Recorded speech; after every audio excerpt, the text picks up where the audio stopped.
Ici, c'est Les Paris Saint-Germain. Bon, alors Stéphane, Ouais.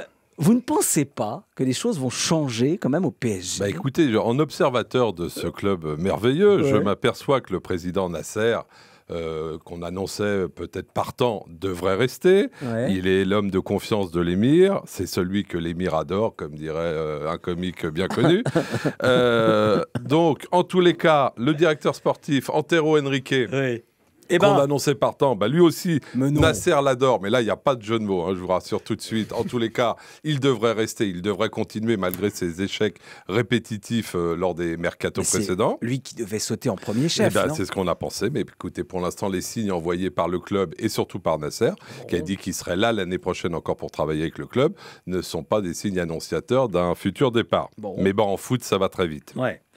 Après, on a Thomas Tuchel qui va être prolongé. Alors là, on peut dire que c'est logique, c'est normal, il a fait plutôt du bon boulot. Quoique, attention, Ah. coaching un petit peu raté face à Manchester, un peu beaucoup. Et puis surtout, forcément, un bilan qui sera un peu moins bon, quoi qu'il arrive, que celui d'Emery précédemment, puisqu'il a déjà perdu la Coupe de la Ligue. Et que demain soir, le Paris Saint-Germain va rencontrer Nantes en demi-finale de la Coupe de France et on espère que le Paris Saint-Germain se qualifiera pour la finale au Stade de France le 27 avril. Alors après les joueurs, écoutez, Bah oui. les joueurs, Bah, il y non, en mais a attendez, parce certains que- qui devraient partir. Dans les coulisses, ça bouge pas, mais j'espère que ça va bouger au milieu de terrain, par exemple. Ah bah, le milieu de terrain, oui, évidemment, parce Ouais. que, mais alors peut-être même un peu trop, là, on nous en promet une quinzaine. Tous les jours, il y a un nouveau. Hein. Donc il y a eu Herrera, il y a eu Ndombele, Ouais. il y a eu Alan. On ne Ouais. sait pas ce qu'il y aura aujourd'hui, mais il y en aura un nouveau.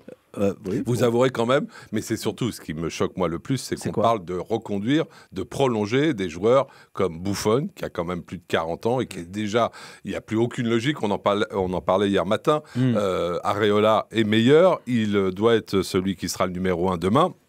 Alors qu'il reste encore une saison Pour pour encadrer. voilà, pour encadrer, pour apporter sa bonne humeur et son histoire, ok.